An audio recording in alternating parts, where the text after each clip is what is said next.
பொன்னிலம் மாதராசை பொருந்தினர் பொருந்தார் உள்ளம் தன்னில் அந்தரத்தின் ஜீவ சாட்சி மாத்திரமாய் நிற்கும் எந்நிலங்களினும் மிக்க எழுநிலம் அவற்றின் மேலாம் நன்னிலம் மருவும் ஏக நாயகன் பதங்கள் போற்றி.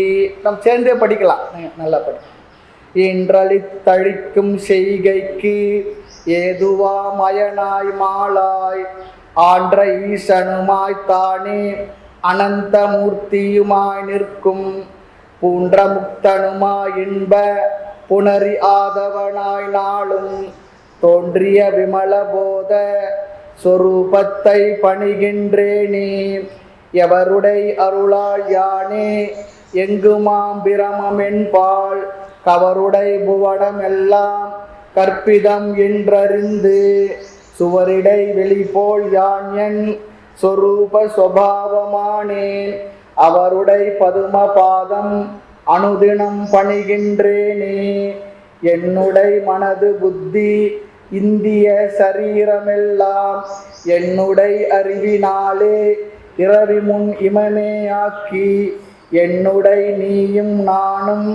ஏகமென்றைக்கியம் செய்ய என்னுடை குருவாய் தோன்றும் ஈசனை இறைஞ்சினேனே அந்தமும் நடுவும் இன்றி ஆதியும் இன்றி வான் போல் சந்ததம் ஒளிரும் ஞான சர்க்குரு பாதம் போற்றி பந்தமும் வீடும் காட்ட பரந்த நூல் பார்க்க மாட்டா மந்தரும் உணருமாறு வஸ்து தத்துவம் சொல்வேனே படர்ந்த வேதாந்தம் என்னும் பார்க்கடல் முண்டு முன்னூர் உடங்களில் நிறைத்து வைத்தார் புறவர்கள் எல்லாம் காட்சி கடைந்தெடுத்தளித்தேன் இந்த கைவல்ய நவநீதத்தை அடைந்தவர் விடைய மண் தின்று அலைவரோ பசியிலாரே முத்தனை வெங்கடேச முகுந்தனை எனையாட்கொள்ளும் கத்தனை வணங்கி சொல்லும் கைவல்ய நவநீதத்தை தத்துவ விளக்கமென்றும் சந்தேகம் தெளிதல் என்றும் வைத்திரு படலமாக வகுத்துரை செய்கின்றேனே.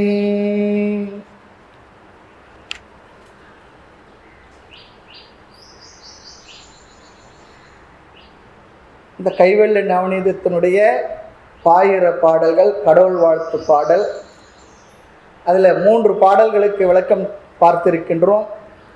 இந்த பாயிரத்திலேயே நிறைய விஷயங்கள் நமக்கு சொல்லி கொடுத்துடுறார் சொல்லி பார்த்தோம். அதில் நாம் சென்ற வகுப்பில் 4வது பாடல் பார்த்தோம். கொஞ்சம் குறை இருக்கு, அதை பார்த்து நிறைவு செய்யும்.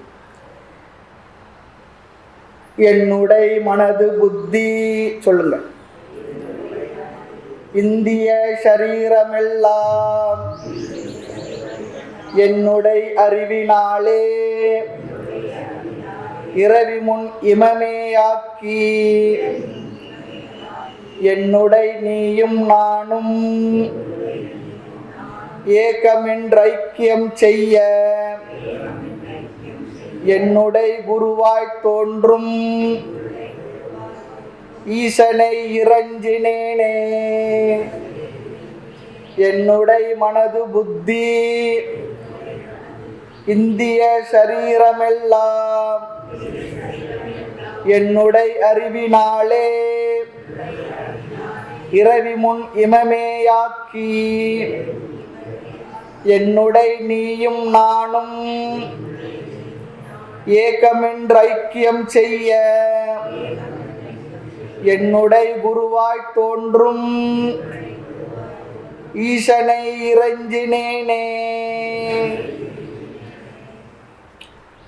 என்னுடை குருவாய் தோன்றும் ஈஸ்வரனை இறைவனை நான் இறைஞ்சுகின்றேன், வணங்கிக் கொள்கின்றேன் சொல்றார்.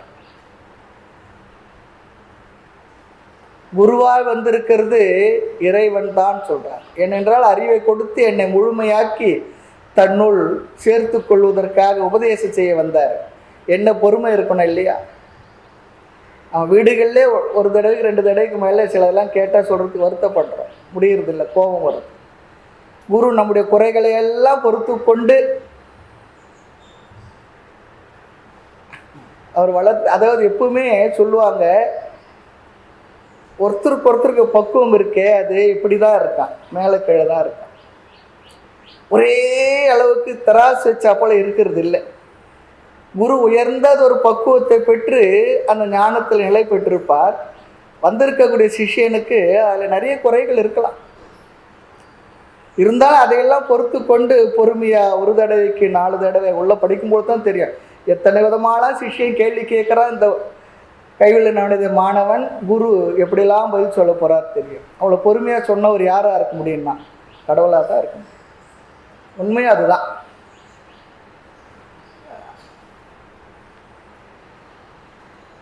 அப்படிப்பட்ட குருவை இறைவனாக கருதி நான் வணங்கிக் கொள்கின்றேன்னு சொல்லி சொன்னேன்.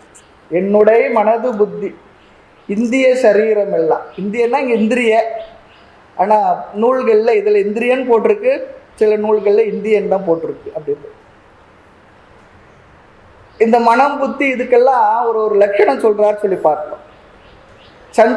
சம்சய ரூபமான மனது, இப்போ பார்த்தாலும் சந்தேகத்துடனே இருக்கிறது, அலப்பாட்டிகிட்டு இருக்கிறது கூட.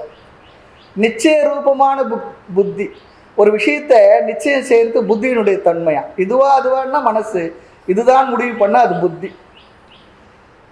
அடுத்து ஞான கர்மமான அறிவதற்கும் அறிந்து கொள்வதற்கும் செயல் புரிவதற்கும் பயன்படுகின்ற கருவிகள் ஞானேந்திரியங்கள், கர்மேந்திரியங்கள். அடுத்து பார்த்தோம் பிராண பஞ்சகத்தோடு கூடிய இந்த லிங்க தேகம், இந்த ஸ்தூல சரீரம் இருக்கே சூக்ஷ்ம சரீரத்தை தாங்கிட்டு இருக்கு. அதனால சூக்ஷ்ம சரீரத்துக்கு லிங்க தேகம்னு சொல்லுவாங்க. சென்ற வகுப்பில் பார்த்தோம் இதெல்லாம். ஏன் லிங்க தேகம்னு சொல்கிறாங்கன்னா, ஒன்று உள்ளே இருக்கிறது என்பதை நம்ம என்ன பண்ணுறோம், அதை சுற்றி உள்ள ஒரு பொருள்களை வச்சு முடிவு பண்ணுறோம். அதுக்காக ஆகவே இது உள்ளே இருக்கணும். ஸ்தூல சரீரம் தெரியுது, சூக்ஷ்ம சரீரம் தெரியல.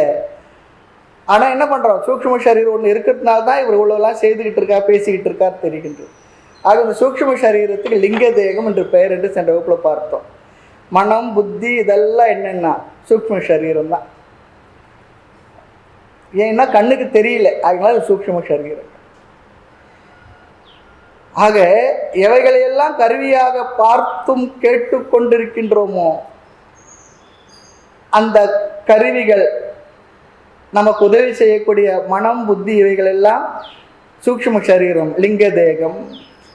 லிங்கம் சொல்லி சொன்னால் அனுமானம் செய்வது என்று அர்த்தம். ஆமாம், புரிந்து கொள்வது. இதை பார்த்து இது இருக்கணும்னு சொல்லி புரிஞ்சுக்கிறோம் பாருங்க, அதுதான். அப்படி நமக்குள்ளே சூக்ஷ்ம சரீரம் இருக்கு, அதை அதனுடைய செயல்களை வைத்து நாம் தெரிந்து கொள்கின்றோம். சூக்ஷ்ம சரீரத்தை யாரும் நேரடியாக பார்க்க முடியாது, ஆனாலும் உள்ளே இருக்கின்றது நாமும் அனுமானம் செய்து கொள்கின்றோம். ஆக மனம் புத்தி சரீரம் இந்திரியம் எல்லாம், இங்கு சரீரம் எல்லாம் சொல்லி சொன்னது என்ன அர்த்தமா, ஸ்தூல சூக்ஷ்ம காரண சரீரம் எல்லாம் சொல்லி அர்த்தம். ஸ்தூல சரீரம் தெரியுது, இதை இயக்கக்கூடிய ஒன்று சூக்ஷ்ம சரீரம் உள்ளே இருக்குன்னு தெரியுது, மனம் புத்தி எல்லாம். அதற்கும் ஆதாரமானது காரண சரீரம். ஆக 3 சரீரத்தை பொதுவாக சொல்லுவோம், ஸ்தூல சூக்ஷ்ம காரண சரீரம்.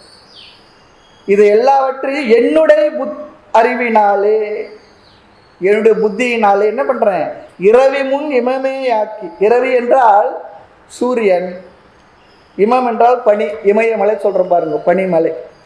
அந்த சூரியன் முன் பனி எப்படி விலகுமோ, இங்கே சூரியன் என்பது பனி என்பது ஒப்பிடப்படுகின்றது. சூரியன் என்பது அறிவு, பனி என்பது நம்முடைய இந்த இந்திரிய சரீரங்கள் எல்லாம், மனது புத்தி இந்திரிய சரீரம் எல்லாம் பனி போல.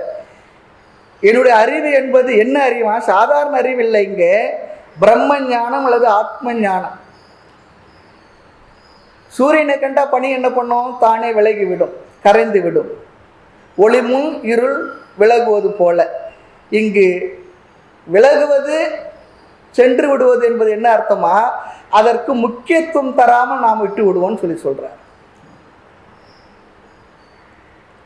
பனியானது சூரியனை பார்த்தா கரைஞ்சிடுறது போல இங்க என்ன பண்ணுவோம், நாம எல்லாவற்றுக்கும் அளவுக்கு அதிகமான சத்தியத்துவத்தை, முக்கியத்துவம், ரியாலிட்டி கொடுத்து வச்சிருக்கிறோமா எல்லா விஷயத்துக்கும். எதுக்கு எவ்வளோ ரியாலிட்டி கொடுக்கணுமோ அந்த அளவு கொடுக்கறது நமக்கு அறிவு இல்லை. ஒருத்தரை பார்க்கும்போது நமக்கு தெரிகின்ற ஒவ்வொருத்தருடைய முக்கியத்துவ ரியாலிட்டி பார்த்தா நமக்கு அதிர்ச்சியாக இருக்கும், சில நேரத்தை அதிர்ந்தே போகும். இதுக்கெல்லாம் இவ்வளோ முக்கியத்துவம் கொடுக்கல. சில பேர் அலட்டிக்குவார், இதுக்கு போய் அலட்டிக்கலாமான்னு. அவர் அதுக்கு அலட்டிக்குவார் அதிகமாக. ஏன்னா அவருக்கு அது அவர் கொடுத்தது ரியாலிட்டி, அதுக்கு அவ்வளோ கொடுத்துருப்பார். ஆக இங்கு முக்கியத்துவம் இல்லாது போகும், கரைந்து போகும், அல்லது மதிப்பில்லாமல் போகும். அது இருக்கும், நாம் அது பெருசாக நம்ம சரி அவ்வளோ. இரவி முன் இமமேயாக்கி, சூரியனை பார்த்தா பனி எப்படி விளக்குமோ அது போல் அவைகளை எல்லாம் பெரிய முக்கியத்துவம் இல்லாமல் புரிந்து உணர்ந்திருப்போம். அப்புறம் என்ன ஆகுது அந்த அறிவு? என்னுடைய நீயும் நானும் ஸ்தூல சூக்ஷ்ம என்கின்ற இந்த சரீரங்கள் இருக்கே, அந்த ஸ்தூல சூக்ஷ்ம சரீரங்களும் அஜ்ஞான மூலமான காரண சரீரமும் அவைகளினால் வரக்கூடிய ஜாகிர சொப்பன சுஷுப்தி என்ற அவஸ்தா திரயங்களும், நமக்கு 3 விதமான அவஸ்தை இருக்குது. அவஸ்தை சொல்லி சொன்ன நிலைகள் என்னென்ன? ஜாகிரம், விழிப்பு, கனவு, ஆழ்ந்த உறக்கம்.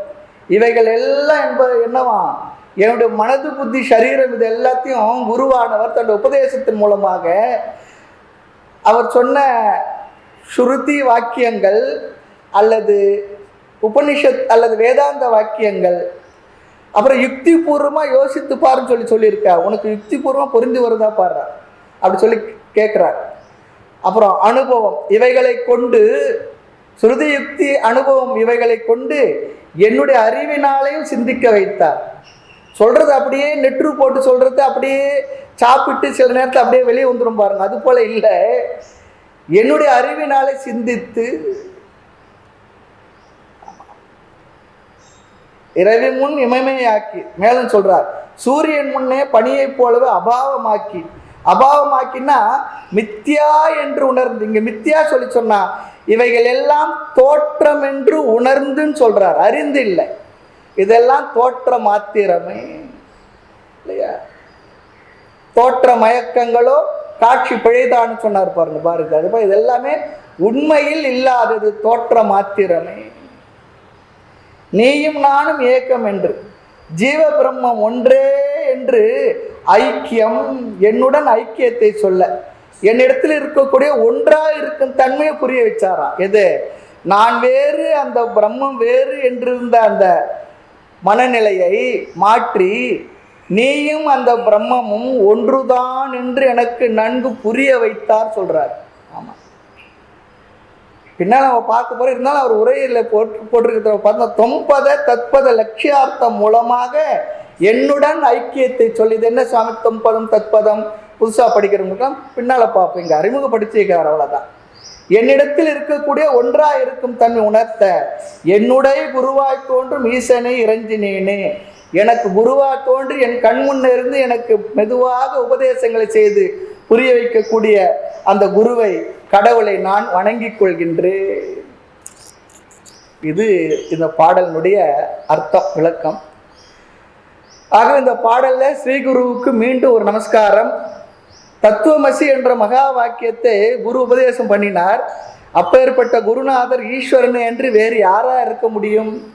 தெளிவாக உணர்ந்து புரிஞ்சு சொல்றார் இல்லையா? சும்மா எதுக்கோ சொல்லலையே, அவர் தான் உணர்ந்து அதை அப்படியே சிஷ்யனுக்கு கொடுக்குறார்.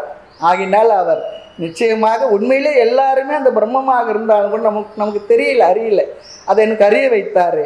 ஆகவே அவர் ஈஸ்வரனை என்று வேறு கிடையாது, அந்த பரமேஸ்வரனை, அவரை நான் வணங்கிக் கொள்கின்றேன். பொதுவாகவே நிறைய பேர் சொல்லுவோம் எனக்கு கடவுளுடைய அருள் நிறைய இருக்குன்னு சொல்லி சொன்னால், இங்கே என்ன சொல்கிறாங்க பெரியவங்க முக்கியமானவங்கெல்லாம், கடவுளின் அருள் என்பது அல்லது கடவுளுடைய உண்மையான அருள் நமக்கு இருக்கு சொல்கிறது, நம்ம இடத்துல இருக்கக்கூடிய அபூர்ணத்துவ புத்தி இருக்கு பாருங்க, அதை நீக்கிறது தான் உண்மையான கடவுளுடைய அருளாம். நமக்கு என்ன இருந்தாலும் வாழ்க்கையில் எல்லா சௌகரியங்களும் பெரிய அளவுக்கு இல்லைன்னா அவரவர்களுக்கு உரிய அளவுக்கு எல்லாமே நிறைஞ்சிருந்தாலும் கூட, வேணும் என்பது ஆசைப்பட்டதெல்லாம் நமக்கு பகவான் நிறைவேற்றி கொடுத்திருந்தாலும் கூட ஒரு அதிருப்தி, வாழ்வில் ஒரு ருச்சி இல்லாத தன்மை, முதலில் நிறைவின்மை இருக்க, இந்த நிறைவின்மையை எல்லாம் அவருடைய உபதேசத்தின் மூலமாக நீக்கி என்னை நிறைவுபடுத்தியுள்ளார். எந்த அர்த்தத்தில்? நீயே நிறைவானவன், குறைவில்லாதன் என்ற அறிவை கொடுத்தாரு. அதுதான் சொல்றேன். நம்முடைய இயல்பு எப்படி இருக்கா? உண்மையிலே பூர்ணமாக இருக்கு, முழுமையானவர்கள் தான், டோட்டல். அதை நமக்கு எப்பொழுதும் மனதிலே இருக்கும்படி உணர்த்துவதற்கு அதுதான் இறைவனுடைய அனுகிரகம் சொல்லி சொல்கிறோம். தட்சிணாமூர்த்தியை நமஸ்காரம் பண்ணும்போதெல்லாம், பூஜை பண்ணும்போது நிறைய என்ன கேட்கணும், நான் என்னுடைய தன்மையை, உண்மை இயல்பை, பூர்ணமானவன் என்ற அந்த அறிவிலேயே நான் நிலைத்திருக்க அனுகிரகம் பண்ணு பகவான்னு சொல்லிக்க. நான் நிறைவானவன், குறைவில்லாதவன். குறைவிலா நிறைவா ஞான கோதிலானந்த வெல்ல துறையிலே படிந்து மூழ்கி நான் தோன்றாவாறு உள் உரையிலே உணர்த்தி மோன ஒன்சுடர் வைவாள் தந்த இறைவனே உனை பிரிந்துங்கு இருக்கிலேன்னு தாய்மலர் சொல்றார். அந்த குறைவிலா நிறைவாக நான் என்றும் நிறைவானவனாக இருக்கின்றேன். அதான் சொல்றார். பகவானுடைய உண்மையான அனுகிரகம் என்பது இந்த அபூர்ணத்துவத்தை நீக்கி பூர்ணத்துவத்தை புரிய வைத்தல் தான். புரிய வைத்தல் மட்டும் இல்லை, அந்த புரிந்த அறிவுகளை நிலைக்க வைத்தலும் கூட. சில பேர் புரிஞ்சிருக்கும், தெரிஞ்சிருக்கும், அந்த அறிவு அப்பப்போ எங்கேயோ ஓடி போயிடும், அல்லது வேற எங்கேயோ விட்டுடுவோம், தேடணும் அப்புறமா எங்க இருக்கு சொல்லி.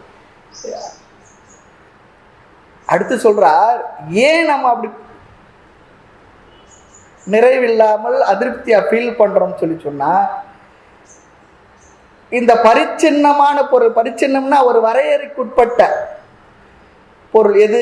இந்த உலக பொருள் மட்டும் நம்முடைய மனதும் வரையறைக்குட்பட்டது, புத்தி வரையறைக்குட்பட்டது. இப்படி வரையறைக்குட்பட்ட மனது புத்தி மூலமாக, அந்த பொருள்கள் மூலமாக வருகின்ற எல்லாமே நாம் எதை அடைந்தாலும் அதுவும் வரையறைக்குட்பட்டது, லிமிட்டட் தான். எவ்வளோ பெரிய கம்பெனி தொடங்கினா என்ன பண்ணுறாங்க? லிமிட்டட் போடுறாங்க. எத்தனை பெரிய தொகை எழுதினாலும் ஒன்லின்னு போடுறாங்க இல்லையா? ஆகவே இந்த பரிச்சின்னமான வரையறைக்குட்பட்ட இந்த எல்லா பொருள்களிலிருந்தும் நாம் பெறுகின்ற எல்லாமே என்னன்னா வரையறைக்குட்பட்டது தான், அன்லிமிட்டெட் இல்லை. ஆக முழுமை இல்லாத வரையறைக்குட்பட்ட நிறைவை தராத இவைகள் எப்பொழுதுமே நமக்கு நிறைவை தராது. ஆனால் ஆத்மாவாகிய நான் எப்படிப்பட்டவன் என்றால் முழுமையானவன், நிறைவானவன், குறைவில்லாதவன், அபரிச்சின்னமான ஆனந்தத்தை உடையவன். ஆகவே பரிச்சின்னமான பொருள்களிலிருந்து அபரிச்சின்னமான ஆனந்தம், நிறைவு வராது என்பது சாஸ்திரம் சொல்லி கொடுக்குறாரு. சொல்லித்தான் நமக்கு தெரியுது. இல்லை நாம் என்ன நினச்சிருக்கோம்? நாம் நினச்சி இதெல்லாம் தான் முழுமையானது, முழுமையானது, நிறைவானதுன்னு சொல்லி ஒரு கற்பனை நினச்சிக்கிட்டே இருக்கோம். அது வந்தால் நிறைவாக இருப்பேன், இது வந்தால் நிறைவாக இருப்பேன், அது வரலைன்னா நிறைவாக இருப்பேன், அது வந்துட்டுதே என்ன பண்ணுறது தெரியல அப்படிலாம் சொல்லியிருக்கு. இதெல்லாம் விவகாரத்தில் இருக்குது. ஆனால் நான் எப்படிப்பட்டவன்? எது வந்தாலும் எது சென்றாலும் நான் நிறைவானவனே. ஆக வரையறையில்லாத ஆனந்தம் வரையறைக்கு உட்பட்ட இந்த உடல் மனதால் கிடைக்காது என்ற அறிவை சாஸ்திரத்தின் மூலமாக குருவானவன் எனக்கு உணர்த்தி விட்டார். ஆகையினால நல்லா புரிஞ்சிடுச்சு.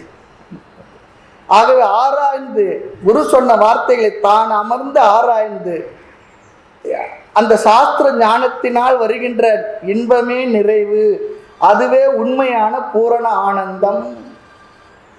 ரொம்ப அழகா சொல்றார் உரையாசிரியர். குருவின் திருமேனிக்கண் இருந்து, திருமேனிக்கண்னா என்ன அர்த்தம்னா ரொம்ப அழகான ஒரு விஷயம் இருக்கு. குரு சொல்லி சொன்னா அவர் நேரடியாக இருந்து நமக்கு உபதேசம் பண்ணும். அவர் முன் அமர்ந்து, மடங்கள்லாம் திருமேனி எப்படி இருக்குன்னு கேட்பேன், உடம்பு எப்படி கேட்க மாட்டேன், திருமேனி. குருவினுடைய திருமேனிக்கண் அமர்ந்து சாமவேத மகா வாக்கியத்தை என்னன்னா, நீ அதுவா இருக்கின்றாய் என்று தத்துவமசி என்ற மகா வாக்கியத்தை உபதேசித்தவர் ஈஸ்வரனை அன்றி வேறு யாரா இருக்க முடியும்? அவர் தானே இருக்க முடியும். ஆமாம், சாமவேத மகா வாக்கியம் தத்துவமசி, அது சாந்தோக உபநிஷத்தில் வருது. தத்துவமசி ஸ்வேதகேதோ சொல்றாரு பாருங்க. தாய்மலரும் சொல்றார் ஒரு இடத்துல தன்னுடைய பாடல, கடைசி பாடல்ல, அன்றென்றும் ஆமென்றும் உண்டோ உனக்கு ஆனந்தம் வேண்டின் அறிவாகி சற்றே நின்று கொள் சொல்றார். நான் கொடுத்த இந்த அறிவை நீ மனதில் வாங்கி கொண்டு அந்த அறிவிலே நிலை பெற்று இரு என்று யார் சொன்னாராம்? மறை நீதி உபநிஷதங்கள் எல்லாம் எம் ஆதி. ஆதின்னா என்ன? இறைவன் ஆதி குருவாக இருந்து அவரே அந்த குருவை இந்த குருவுடைய வடிவத்தில் இருந்து கொண்டு மறை நீதி எம் ஆதி நிகழ்த்தினான் தோழி. அழகா சொல்றார், சொல்லி முடிச்சிட்டார். ஆக இந்த பாடல்ல குருவை மீண்டும் ஒரு நமஸ்காரம் செய்கிறார். ஈஸ்வரனை பரமேஸ்வரன் நமஸ்காரம் செய்கின்றார், குருவை பரமேஸ்வரனை என்று வழிபடுகின்றார். அடுத்த 5வது பாடம். அந்தமும் நடுவுமின்றி ஆதியும் இன்றி வான் போல் சந்ததம் ஒளிரும் ஞான சர்க்குரு பாதம் போற்றி பந்தமும் வீடும் காட்ட பரந்தனுள் பார்க்க மாட்டா மந்தரும் உணருமாறு வஸ்து தத்துவம் சொல்வேனே அந்தமும் நடுவுமின்றி ஆதியும் இன்றி வான் போல் சந்ததம் ஒளிரும் ஞான சர்க்குரு பாதம் போற்றி பந்தமும் வீடும் காட்ட பரந்தனுள் பார்க்க மாட்டா மந்தரும் உணருமாறு வஸ்து தத்துவம் சொல்வேனே. ரொம்ப சாமான்யமா சாதாரண நிலையில் இருக்கிறவங்க கூட புரிஞ்சுக்கிறா போல இந்த பிரம்ம தத்துவத்தை நான் சொல்ல போறேன்னு சொல்றார். அழகான வார்த்தை. முதல்ல ஸ்ரீ குருவை வணங்கினார். அவருடைய அருள் கொண்டு இந்த நூலை செய்ய புகுந்து நூலில் இந்த நூலை படிக்கக்கூடிய தகுதியுடைய அதிகாரியார், சம்பந்தம் என்ன, விஷயம் என்ன, பயன் என்ன என்ற அனுபந்த சதுஷ்டயத்தை இதுவரை சொல்லி வந்தவர் ஏன் சொல்றார் சொன்னா, விவேகியாக இருப்பவனுக்கு அல்லது விவேகியாக இருந்து நூலை கேட்பதற்கு ஊக்கம் வரணும்னு சொன்னா அதற்காக இது நானும் சொல்லி ஆகணும்னு சொல்றார். இந்த நூலில் என்ன இருக்கு, யார் படிக்கலாம், இதோட பிரயோஜனம் என்ன என்பதெல்லாம் சொல்லலைன்னா படிக்கிறதுக்கு ஆர்வம் வராதான். அந்த ஆர்வத்தை வரவேற்பதற்காக அனுபந்த சதுஷ்டயத்தை சொல்ல புகுந்த இந்த நூலாசிரியர் இந்த செய்யுளிலே அதிகாரியையும் விஷயத்தையும் விளக்குகின்றார் என்கின்றார். இந்த நூல் யார் படிக்கலாம், இதில் இருக்க விஷயம் என்ன, ஆக என்ன சொல்ல போகின்றேன் என்று முன்னே சொல்லிட்டு இருந்த பழங்காலத்தில் கூத்தில் கூட முதல் வருவார், பஃபூன் வருவார் இல்லையா, அவர் வந்து என்ன பண்ணுவார்னா என்ன நடக்க போகிறது, என்ன சொல்ல போகிற, என்ன நாடகம், இதில் என்ன விஷயத்தை சொல்லிடுவார். வில் பாட்டிலோடு சொல்லுவாங்க பாருங்க, தந்தனத்துவம் என்று சொல்லி வெள்ளி நீல் பாடணும், என்ன சொல்ல போகிற முதல் சொல்லிடணும். ஆக என்ன சொல்ல போகின்னு சொன்னால்தான் ஊக்கம் வருமா. ஆமாம், காளிதாசர் அழகாக சொல்லுவார், பிரயோஜனம் வினா மந்தோப்பின அனுப்பிரவர்த்தது. பிரயோஜனம் இல்லாமல் ஒரு சாதாரண ஆளு எந்த செயலிலும் ஈடுபட மாட்டான்னு சொல்கிறார். பிரயோஜனம் அனுதிஷ்ய மந்தோப்பின பிரவர்த்தது அனுப்பிரவர்த்தது, செயல் இறங்க மாட்டான். மந்தன்னு சொன்னால் இங்கே அந்த இடத்துல முட்டாள்னு சொல்லிடுறார். பலன் இல்லாமல் முட்டாளும் கூட எதையும் செய்ய மாட்டான்னு சொல்லிடுறார். ஆக இந்த அனுபந்த சதுஷ்டயம் அப்படி சொன்னால் என்ன மறுபடியும் ஞாபகப்படுத்திக்குவோம். அதிகாரிசிய விஷய பிரயோஜனசிய சம்பந்தம் அல்ல சம்பந்தசிய பிரயோஜனம். யார் இந்த நூலை படிக்கலாம், அதிகாரி, அதிகாரின்னு ஆஃபீஸர் அர்த்தம் இல்லை, இதை படிக்கிறது யாருக்கு தகுதி இருக்கு, அடுத்து இதில் என்ன விஷயம் சொல்லியிருக்கேன், இந்த விஷயத்துக்கும் படிக்கிற ஆளுக்கு என்ன சம்பந்தம், அடுத்து பிரயோஜனத்துக்கும் விஷயத்துக்கு என்ன சம்பந்தம், இப்படி நானும் சொல்லணும். அதிகாரி, விஷயம், சம்பந்தம், பிரயோஜனம் நானும் சொல்லியிருக்கணுமா. ஒரு நூலுக்கு இந்த 4 விஷயங்கள் இருக்கணும்னு சொல்லி பார்த்தோம். ஆகவே இங்கே குருவை வணங்கி இங்கே அதிகாரியையும் விஷயத்தையும் கூறுகிற. அதிகாரினா நூலை யார் படிக்கலாம், இதில் உள்ள சப்ஜெக்ட் மேட்ரு என்னன்னு சொல்கிறார். இந்த செய்யுளில் முதல் 2 வரிகள் குருவையும் பிரம்மத்தையும் வணங்குகின்றார். மீது 2 வரியில் அதிகாரிய விஷயத்தையும் கூறுவதாக இந்த பாடல் அமைந்துள்ளது. பாடலை பார்க்கலாம். அந்தமும் நடுவுமின்றி ஆதியும் இன்றி வான் போல் சந்ததம் ஒளிரும் ஞான சர்க்குரு பாதம் போட்டு. அந்தம் சொன்னால் முடிவு அல்லது கடைசி அல்லது இறுதி. நடுவும் சொன்னால் மத்தியம், நடுவில் சொல்கிறது. ஆதி என்றால் தொடக்கம் அல்லது முதல், ஆரம்பம். துவக்கம் இடை கடை இல்லாத, ஆரம்பமும் ஒரு முடிவும் இடையும் இல்லாத, மூன்றும் இல்லாத எதுவாம் குருவினுடைய திருவடின்னு சொல்கிறார். அந்தமும் நடுவுமின்றி ஆதியும் இன்றி வான் போல் சந்ததம் ஒளிரும் ஞான சர்க்குரு சொல்கிறார். தாய்மனரும் சொல்லும்போது பாடுவார், ஆதி எந்தம் காட்டாத முதலாய் எம்மை அடிமைக்கா வளர்த்தெடுத்த அன்னை போல நீதி பெரும் குருவாகி. அழகா சொல்லுவார். ஆதி எந்தம் எதுவுமே இல்லை, யார் என்றார்? குரு தான் சொல்கிறார் கடைசியில். ஏன்னா குருவையே பிரம்மத்துக்கு ஒப்பிட்டுட்டார்ல. இந்த பாவனை நமக்கு இருக்கணும். எந்த ஒரு சிஷ்யனுக்கு அல்லது சாஸ்திரம் படிக்கிறவங்களுக்கு தன்னுடைய குருவை பற்றி இப்படி ஒரு உயர்ந்த ஒரு அபிப்பிராயம் மனதில் இருக்குதோ அவர்களுக்கு தான் குரு சொன்னதும் விளங்கும், அவர் சொல்லாத விட்டதும் விளங்கும். உண்மை, அது சத்தியம். சொல்ல குருநாதர் திருவடி ஆதி அந்த மத்திய ரகிதம். காரணம் குருவை பிரம்மமாகவும் ஞான சொரூபமாகவும் பல கோணங்களில் விளக்க முயற்சி செய்கின்றார். சந்ததம் என்றால் எப்பொழுதும் சதா காலம் அல்லது காலத்தை கடந்ததாகவும் ஒளிரும் பிரகாசிக்கின்ற. ஆமாம், ஞான சர்க்குரு பாதம் போற்றி. ஞானம்னா ரொம்ப அழகாக சொல்ல, ஞானம் சர்க்குரு 2 வார்த்தை இருக்கு, அழகாக விளக்குறாங்க. மெய்ஞானத்தை தருபவர் சொல்லி அர்த்தம். ஞானத்தை தருகின்ற குரு, வேற எதை சொல்லிக் கொடுக்குற குரு இல்லை. இவருக்கு வந்திருக்கிறது ஞான சர்க்குரு சொல்லி சொல்றார். உலகத்தில் எத்தனையோ குருமார்கள் இருக்காங்களே, இங்க ஞானத்தை சொல்லி கொடுக்கக்கூடிய குரு சொல்லி சொல்றார். ஞான சர்க்குரு. சர்க்குரு சொல்லி சொன்னா என்ன அர்த்தம்னா சதாச்சார சம்பன்னன் சொல்றார். ரொம்ப அழகான வார்த்தை. ரொம்ப ஆச்சாரமுடையவர் அல்லது ஒழுக்கமுடையவர், தர்மத்தை கடைபிடிப்பவர், அதனால் சத்குரு. தாய்மனர் சொல்றது போல ஞான நெறிக்கு ஏற்ற குரு, நன்னெறிய சித்தி முக்தி தானம் தர்மம் தழைத்த குரு, மானமோடு வந்து என்னை தந்த குரு, அதனால் என்ன என் சிந்தை கோயில் என வாழும் குரு. ஞானத்தை கொடுத்த குருன்னு சொல்றார். அதுதான் ரொம்ப விசேஷம். எதேஷ்ட ஆச்சாரி இல்லைன்னு சொல்றார். அப்படின்னு என்ன அர்த்தம்னா நினைச்சதெல்லாம் சொல்லிட்டு நினைச்சபடிலாம் வாழ்ந்துக்கிட்டு இருப்பவர் இல்லை, ஒரு நிர்ணயம் செய்து வாழ்க்கையை வாழ்ந்து கொண்டிருப்பவர். அது அவர்களுக்கு கடினமாகவும் இல்லை. அது காரணம்னா அவர்களுக்கு இயல்பாகிவிட்டது. ஆக சத்குரு சொல்லி சொன்னா ஒழுக்கம் உடையவர், ஒழுக்கசீலர்.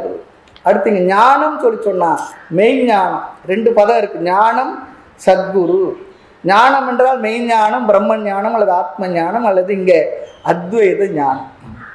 சத்குரு சொல்லி சொன்னா சத் என்றால் தர்மம், தர்மம் சொல்லி சொன்னா சதாச்சார தர்மம். ரொம்ப அழகா சொல்ற சன்மார்கன், உத்தமமான தர்மத்தை வழியை கடைபிடிப்பவர். குணமெனும் குன்றேறி நின்றாரும் சொல்றோம் பாருங்க, அப்படிப்பட்டவர் சொல்லி அர்த்தம். குரு என்றால் ஞானத்தை தருபவர், அஞ்ஞானத்தை போக்குபவர், தத்துவத்தை தர்மத்தை உபதேசிப்பவர், அந்த தர்மமாகவே வாழ்ந்து கொண்டிருப்பவர், அந்த சொரூபமாக வாழ்ந்து கொண்டிருப்பவர் ஞான சத்குரு.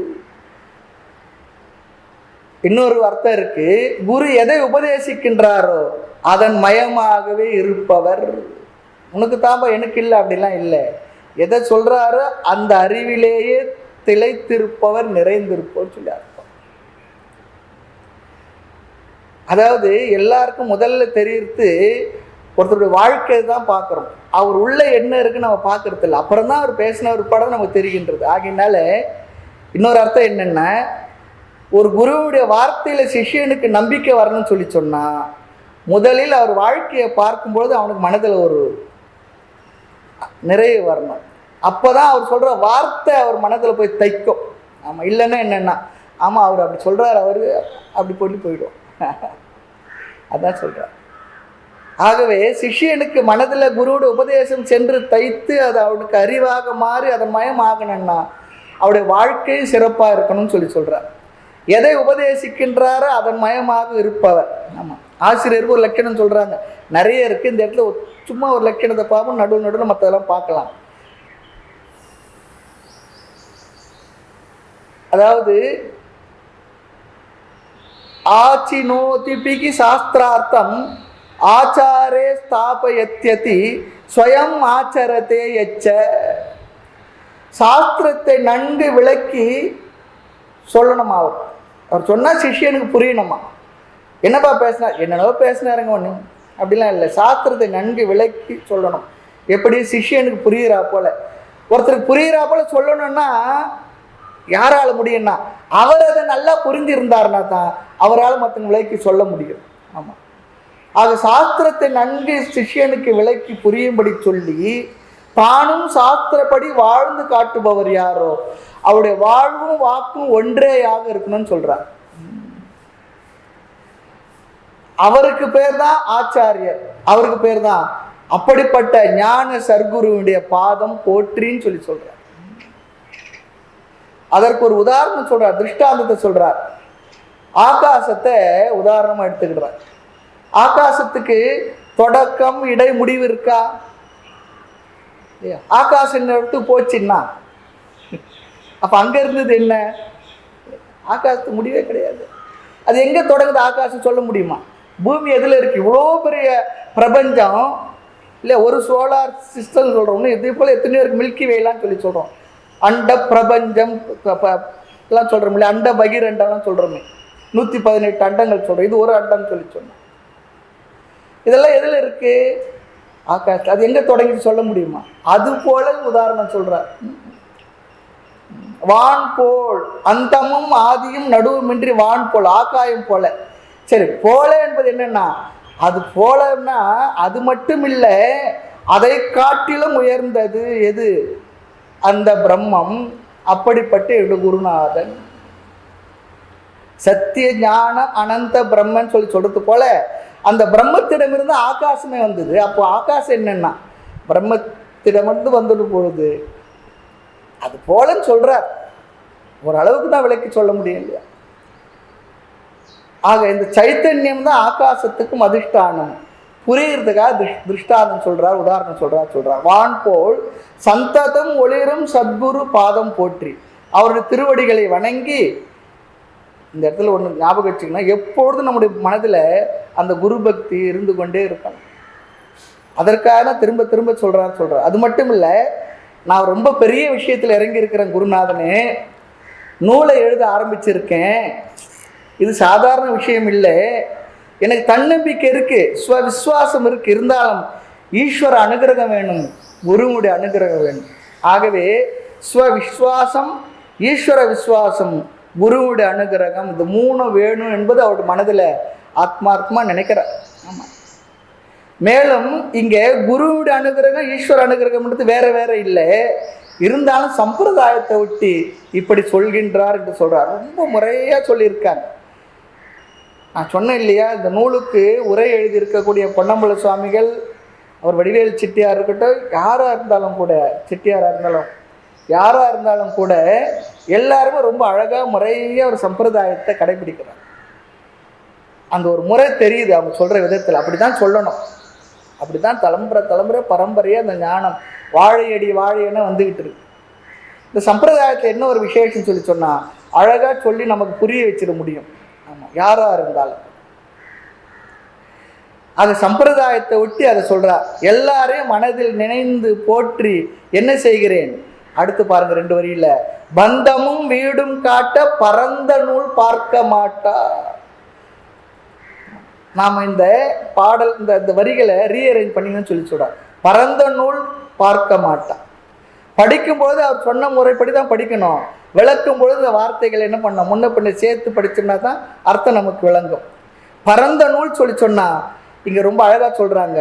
கீதை, உபனிஷத், பிரம்மசூத்திரம் போன்ற பலவிதமான பிரகரண கிரந்தங்கள், நிறைய வேதாந்தத்தை சொல்லிக் கொடுக்கக்கூடிய நூல்கள் இருக்கு, நிறைய வேதாந்த நூல்கள் இருக்கு. அதுவும் அதிகமாக சம்ஸ்கிருதத்திலேயும் நிறைய நூல்கள் இருக்கு.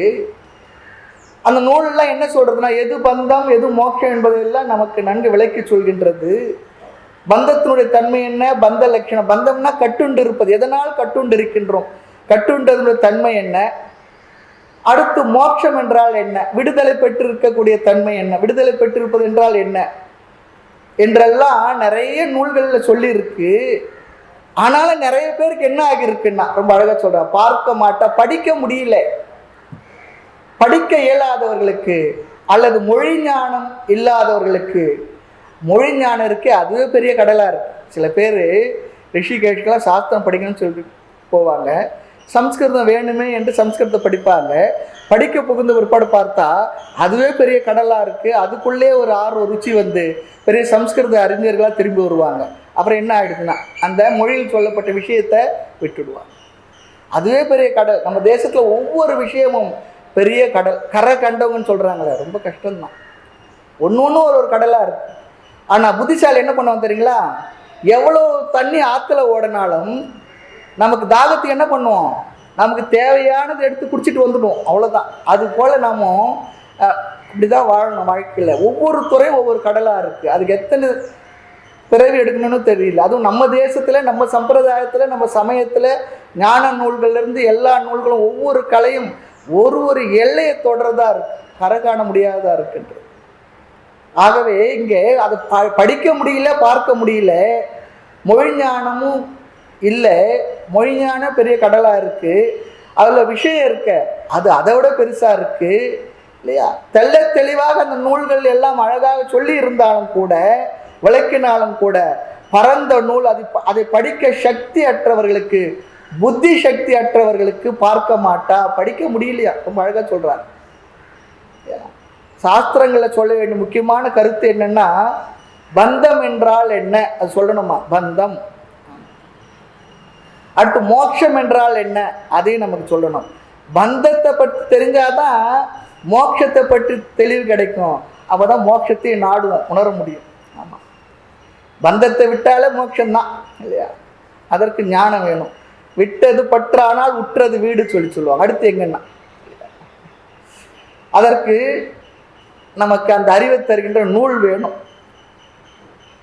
படித்தாதான் நமக்கு பந்தம் என்றால் என்னன்னு புரியும். அப்புறம்தான் மோட்சத்தை நம்ம தேடுவோம். அப்படி இல்லாமே இருந்து படிக்கவே இல்லைன்னு வச்சுங்களேன், பந்தமும் தெரியாது, மோட்சமும் தெரியாது, முயற்சியும் பண்ண மாட்டோம். இங்கே வீடு சொன்னால் மோட்சம். வீடு என்றால் என்ன? நாம் நிம்மதியாக இருக்கக்கூடிய இடம். எங்கே எவ்வளவு தூரம் சுற்றினாலும், ராத்திரி பகலாக சுற்றினாலும் என்ன பண்ணுவோம்? நம்ம வீட்டுக்கு போய், அது நம்முடைய அறைக்கு போய், அப்பா எப்படி இருக்கு நிம்மதியாக, அது போல் இருக்கிறதா வீடுன்னு சொல்கிறோம் இல்லையா? ஆக பந்தமும் வீடும் காட்ட பரந்த நூல் பார்க்க மாட்டான்னா படிக்க முடியல. ஆமாம், படிக்க ஆசை தான் சுவாமி, ஆனால் முடியல. ஏன்பான்னா அதுக்கு பல காரணம் இருக்கலாம். இருந்தாலும் புத்தி சக்தி இல்லை, படித்தேன்னு ஒன்றும் புரிய மாட்டுது இல்லையா? மோட்சத்தில் இச்சை இருக்கு இல்லையா? விவேக வைராகிய சமதமாதிகள் முமுட்சுத்துவம் எல்லாம் இருந்தாலும் கூட எனக்கு மொழி அறிவு இல்லை, அல்ல நானே படித்து புரிந்து கொள்ள சக்தி இல்லை. அதனால தான் சொல்லுவாங்க, வேதாந்த தத்துவ நூல்கள் எல்லாம் அந்தந்த மொழி வல்லுநர்களால் விலைக்கு சொல்லிவிட முடியாது. அதை முறையாக படித்து தெரிந்து கொண்ட குருமார்களால் தான் அதை விலைக்கு சொல்ல முடியும் என்பது தான் உண்மை. காரணம் என்னென்னா, ஒரு மொழி அறிவு மட்டும் விஷயத்தை புரிஞ்சிக்க போதுமானதில்லை. எந்த விஷயத்தை? தத்துவ ஞான விஷயத்தில் அந்த சாஸ்திரத்துடைய ஆதாரமான வார்த்தைகளுடைய சாவி இருக்கே, அந்த வார்த்தைக்கு என்ன அர்த்தம், உள்ள அர்த்தம் எப்படி புரிந்து கொள்ள வேண்டும் என்பது சம்பிரதாயத்தில் வந்தவங்களுக்கு தான் முடியுது, தெரிந்து வைத்திருப்பார்கள். அதுக்காக மொழி அறிவே தேவையில்லைன்னு சொல்லலை. மொழி அறிவு உள்ளவர்களால் மட்டும் இதை நமக்கு விளக்கி சொல்லிவிட முடியாது.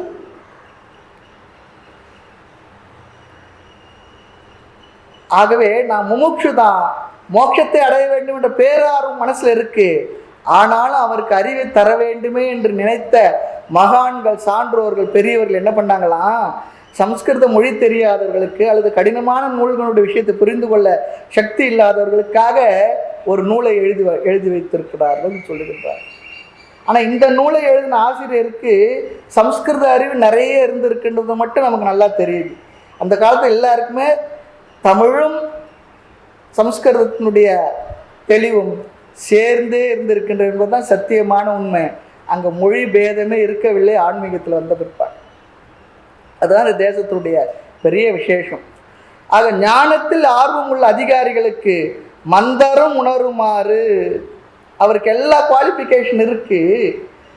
ஆனாலும் படிக்கிறதுக்கு சக்தி இல்லாதவர்களுக்கு இந்த மந்தரும் உணருமாறு என்றதில் மந்தம் மட்டும்தான் படிக்கணுமா சொன்னா இல்லை, மந்தரே படிக்கலான்னு சொன்னா மற்றவங்களுக்கு சொல்லவா வேண்டும் என்று இங்கே அர்த்தம். ஆமாம், வஸ்து தத்துவம் சொல்வேனே, ஆத்ம தத்துவம் பிரம்ம ஞானத்தை உனக்கு சொல்வேன், அல்லது பிரம்ம ஞானத்தை நான் இனி விளக்கமாக எழுதப் போகின்றேன். இங்கே அதிகாரியார் மந்தன். மந்தன் சொன்னால் தகுதி இல்லாதவும் புரிஞ்சிக்க முடியாதவும் முட்டாள், அப்படி அர்த்தம் இல்லை.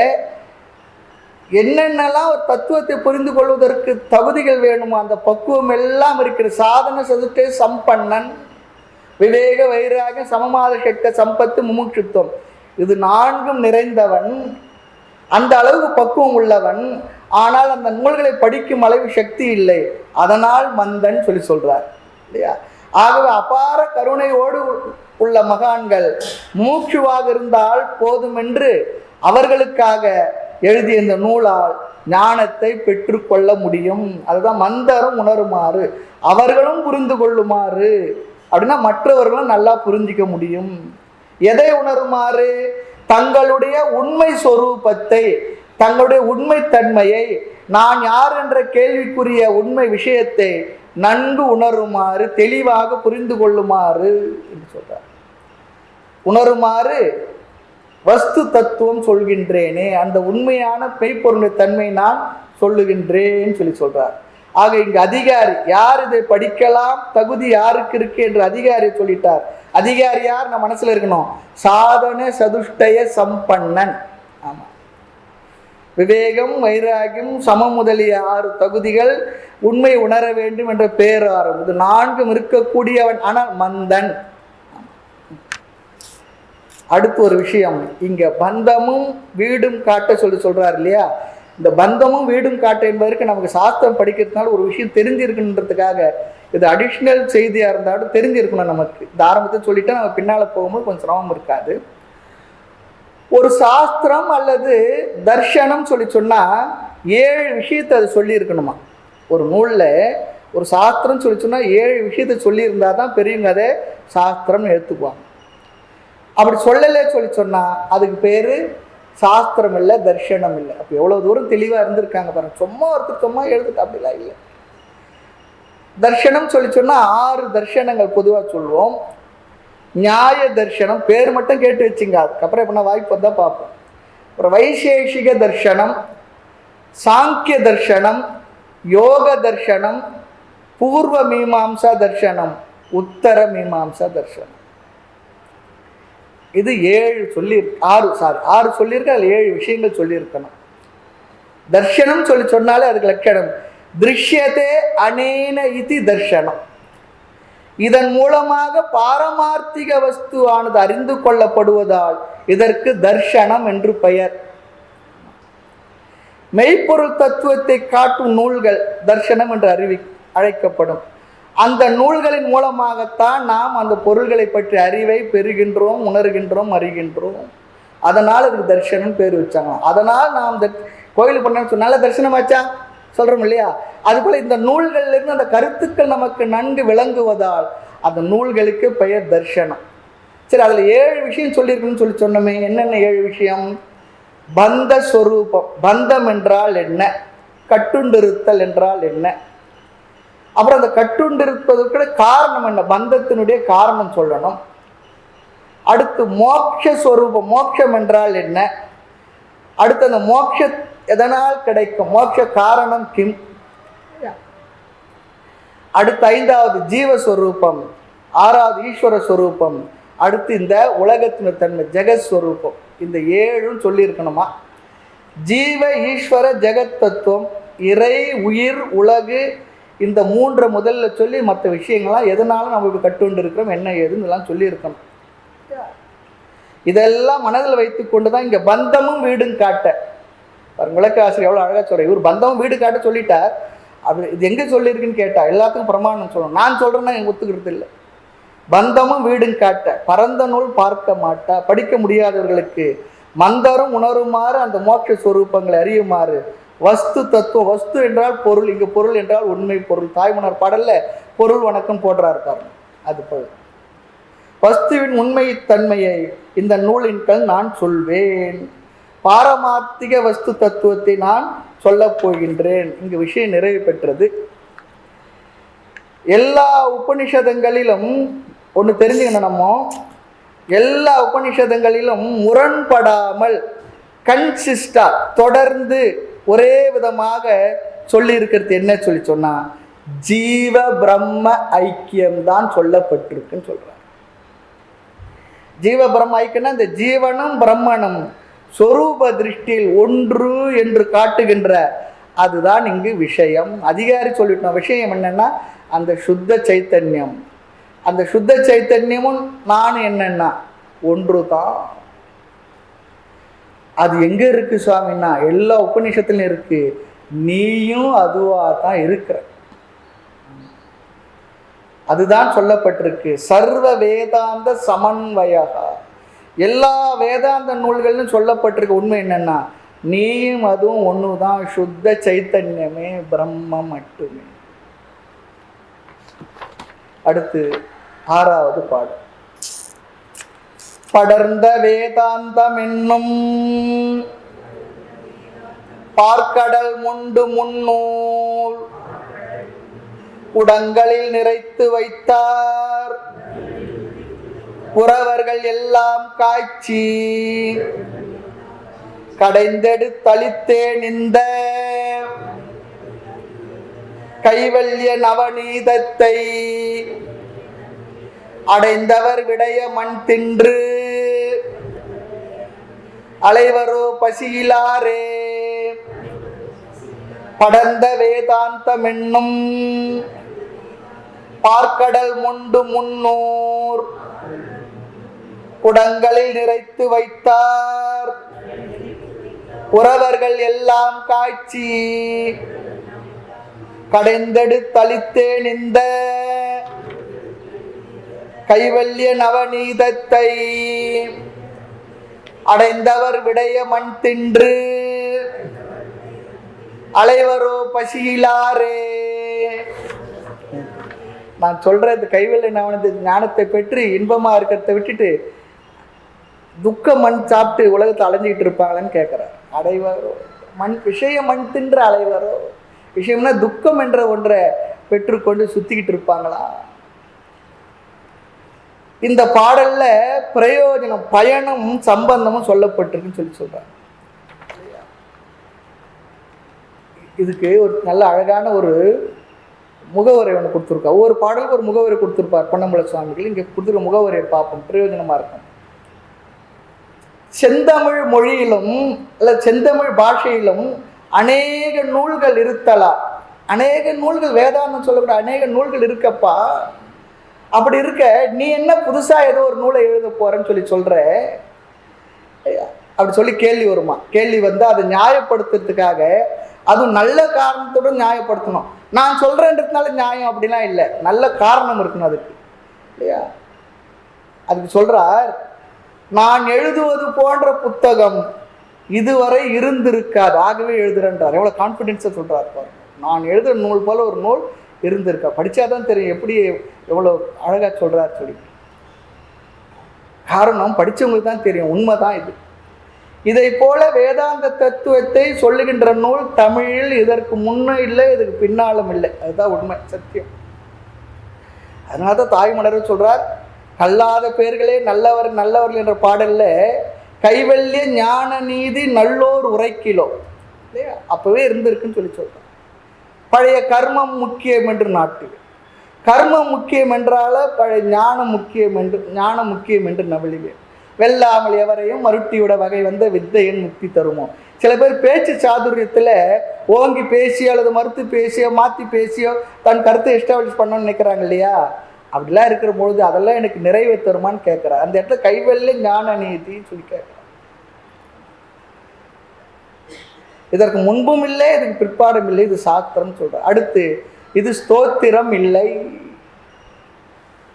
ஸ்தோத்திரம் சொல்றது கடவுளை துதி பண்ணுவது. சாஸ்திரம் என்பது அந்த கடவுளுடைய உண்மைத்தன்மையை சொல்லுவது. நம்ம தர்மத்தில் ரெண்டுமே இருக்கு, ஸ்தோத்திர நூல்களும் இருக்கு, சாஸ்திர நூல்களும் இருக்கு. சந்தான குறவர்கள் கடவுள் தத்துவத்தை விளக்கி இருக்கிறாங்க, சுகராதி முனிவர்கள் எல்லாம். அடுத்து சமய குறவர்கள் சொல்றோம் இல்லையா, நம்ம தேவாரம் திருவாச்சகம் எழுதினவர்கள் அப்பர் சுந்தர் மாணிக்கவாச, இவங்கெல்லாம் அந்த கடவுள் தத்துவத்தை போற்றியவர்கள், துதி செய்தவர்கள். சில நூல்கள் சாஸ்திரமாக இருக்கு, ஸ்தோத்திரமாகவும் இருக்கு. சில நூல்கள் சாஸ்திரமா மட்டுமே இருந்து கொண்டிருக்கின்றன. சாஸ்திரம் கடவுள் தத்துவத்தை விளக்கும், அந்த புரிந்த அந்த கடவுளை போற்றி புகழ்வது ஸ்தோத்திரம் சொல்றோம். ஆக இங்கே இந்த பாடல்ல இங்க பிரயோஜனத்தை சம்பந்தத்தையும் சொல்றார். சம்பந்தம் என்பது விஷயத்துக்கும் பிரயோஜனத்துக்கும் உள்ள சம்பந்தம் சொல்லிட்டார். விஷயம் என்ன? இங்க இப்பதான் நம்ம பார்த்து சென்ற பாடலுடைய இறுதியில சுத்த சைத்தன்யம், அந்த பிரம்மம். இதை அறிவதால் வருகின்ற பிரயோஜனம், பயன் என்ன? மோட்சம் அல்லது நிறைவு அல்லது அமைதி அல்லது ஆனந்தம். இந்த விஷயத்தை தெரிஞ்சுக்கிறதுனால வர்ற மோட்சம் தான் இங்கே பயன் சொல்கிறார். சரி, இந்த மோட்சம் யாருக்கு கிடைக்கும் சுவாமி? யாருக்கு தகுதி இருக்கோ அவங்களுக்கு இது கிடைக்கும். அதை புரிந்து கொள்கின்ற புத்தி சக்தி யாருக்கு இருக்கோ, அதை கேட்கின்ற தகுதி யாருக்கு இருக்கோ, அமைதியும் பொறுமையும் சாந்தமான மனதோடு அமைதியாக ஒரு இடத்துல உட்கார்ந்து குரு சொல்கின்ற வார்த்தைகளை கேட்டு கேட்டு அழகாக மனதில் வைத்துக்கொண்டு யோசித்து புரிந்து கொள்கிற சக்தி யாருக்கு இருக்கோ அவன்தான் அதிகாரி, அவனுக்கு விளங்கும். ரொம்ப அழகா சொல்றான். முமுட்சுவா இருந்தால் ஞான சம்பந்தமே வருமா, பேர் வச்சிடலாம். உண்மையிலே ஞான சம்பந்தர் பேர் வச்சாங்க பாருங்க, அற்புதம். முமுட்சுவா இருந்தால் தான் ஞானத்தில் ருச்சி வரும். இல்லைன்னா இந்த வகுப்பில் இந்த நேரத்தில் நீங்களாம் வருவீங்களா, உட்காந்து கேட்பீங்களா? நமக்கு அந்த ஆர்வம் இருந்தால் தான் அங்கே வந்து உட்காந்து கேட்கின்ற எண்ணமே வரும். அதுதான் சொல்கிறார். அரிய ஆர்வம் உடைய முமுட்சுக்கு இந்த விஷயம் தேவை. பசி இருக்கிறவங்க தான் சாப்பாடு தேவை. பசி இல்லாதவங்க இல்லை, எவ்வளோதான் நீங்கள் கொண்டு சாப்பிட்டு பண்ணால் கொடுத்தா சாப்பிட முடியுமா? அந்த நேரம் சாப்பிட முடியும். அப்பா ஆளை விடுங்க, எனக்கு வேண்டாம் சொல்லிட்டு.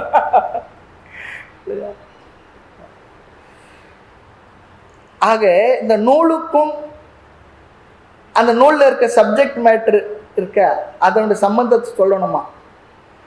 இந்த நூல் விளக்குகின்றது, அதனால் விளக்கப்படுவது. இந்த சம்பந்தம் இருக்கே, பெரும்பாலும் நிறைய பேர் அதை சொல்றது இல்லை. ஆனால் இப்படிலாம் சொல்லணுன்ற ஒரு மரபு இருக்கு, அதில் ஒரு முக்கியத்துவம் இருக்கு, ஒரு நியாயமும் இருக்கும்.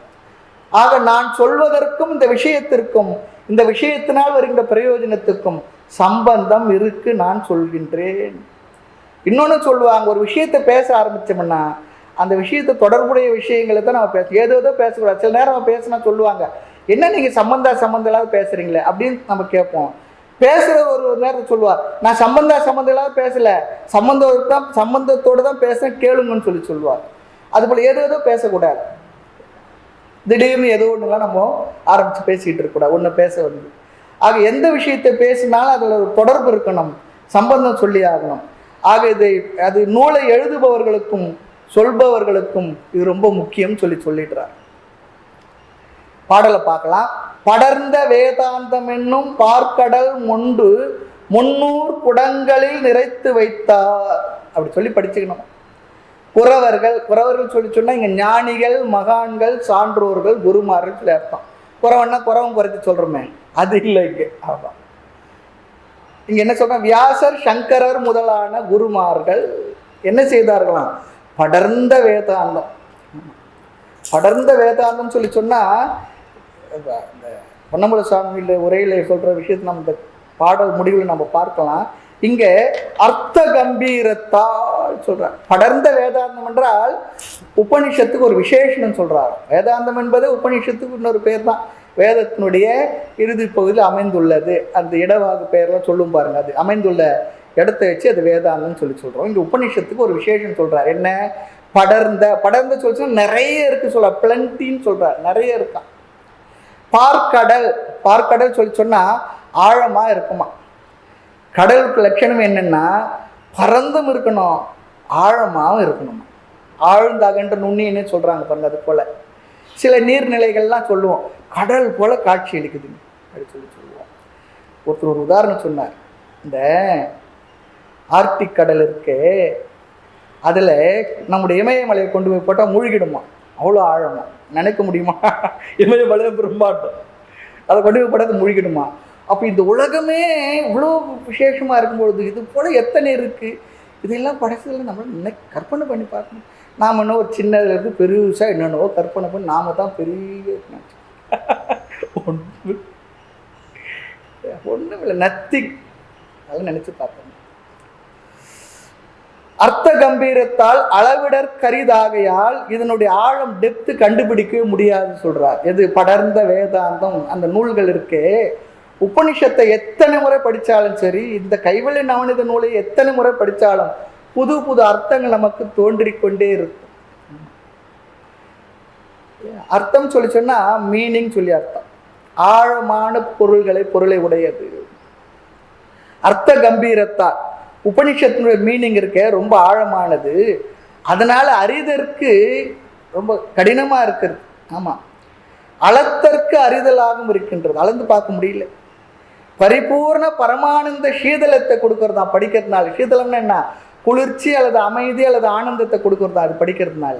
ஏனென்றால் நம்முடைய உண்மைத்தன்மையை சொல்லி நீதான் அந்த ஆனந்த வடிவினன்னு சொல்லி நமக்கு சொல்லி கொடுக்குது.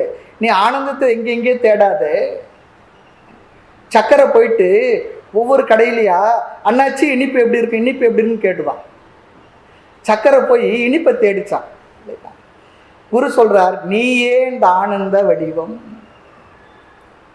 படிக்கிறதுனால மனம் அறிவில் ஒரு அமைதி குளிர்ச்சி வருகின்றதான். கடல் எப்படி ஆழமாக பரந்ததாக குளிர்ச்சியாக இருக்கோ அதுபோல் இந்த உபனிஷதங்களுடைய இந்த நூல்களில் சொல்லப்பட்ட இந்த ஆத்ம தத்துவ ஞானத்தினுடைய பொருள் இருக்க அர்த்தம் இல்லையா, அது ரொம்ப ஆழமானது.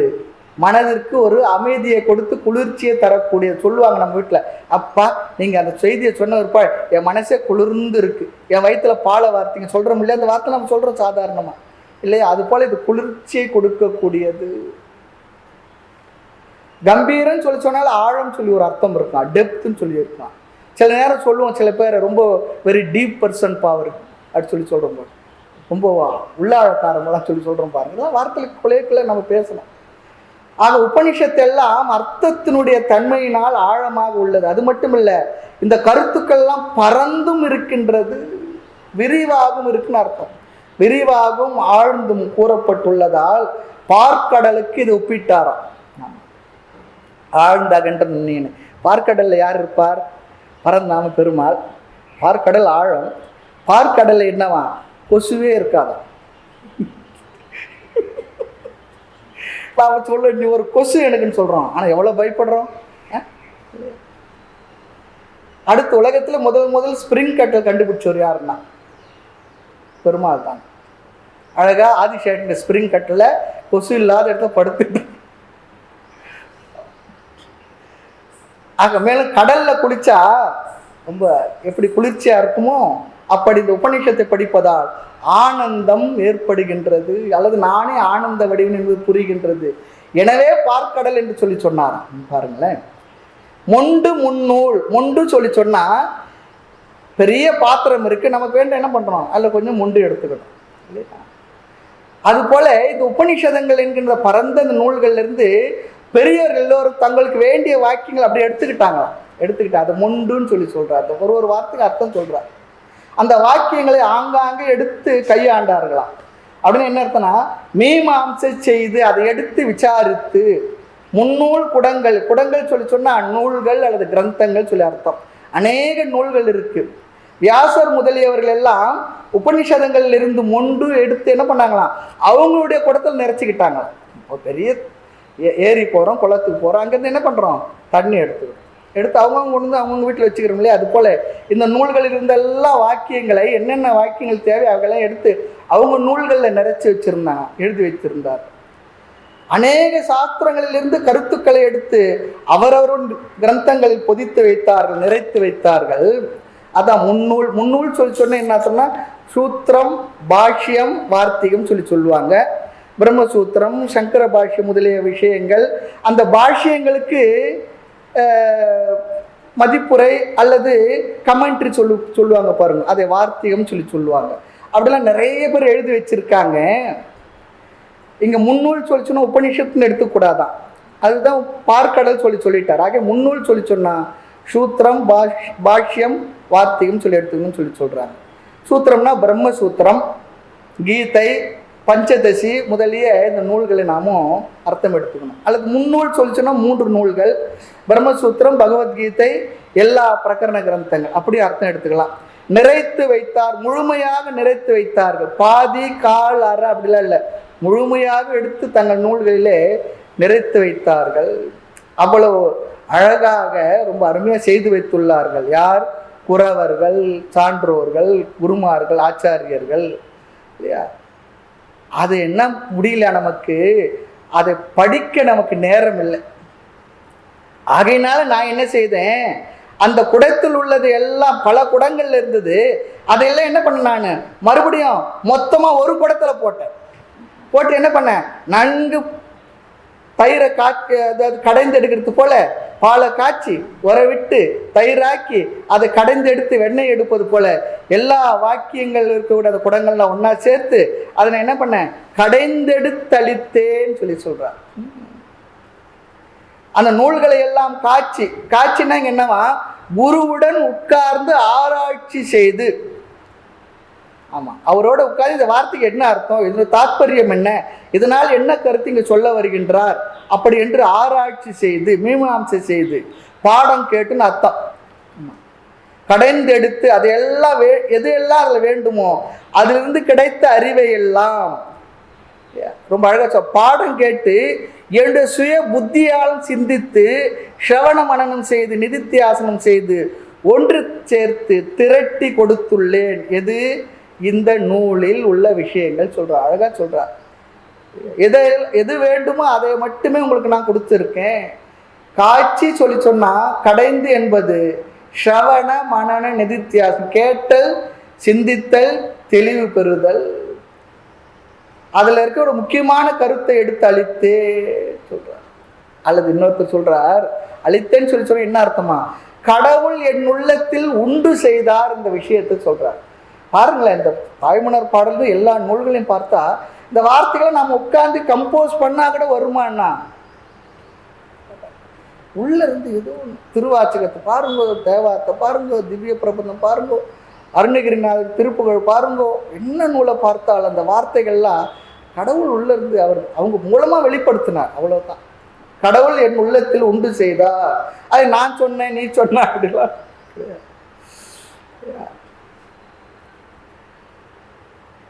ஆக ஸ்ரீ குருவினுடைய சந்நிதியில் காட்சி என்றால் ஆராய்ச்சி செய்து, கடைந்து என்றால் இன்னும் பல நூல்களை எல்லாம் நூல்கள் இருந்த விஷயங்களை திரட்டி எடுத்து இந்த கைவெள்ளை நவநீதத்தை அளித்து இருக்கின்றேன். சரி, இதோட பிரயோஜனம் என்ன, படித்து புரிந்தவர்கள், ஞானம் என்ற வெண்ணெய் இதில் இருக்கு, அதை புரிந்து கொண்டவர்கள் விஷயம் என்ற மண்ணை தின்று அலைவார்கள் என்றால் மாட்டார்கள். வெண்ணெய் இங்கு ஆனந்தம், விஷயம் விஷய மண் என்பது துக்கம் சொல்றார். துக்கம் என்பதை சுமந்து கொண்டு திரிவார்கள் உலகத்தில். நானே ஆனந்தம் என்று அறிந்த பிற்பாடு விஷய மண் தின்று அலைவரோ பசியிலாறு அலைய மாட்டார்கள் சொல்றார். மேலும் விஷயங்களை அடுத்த வகுப்பில் பார்க்கலாம்.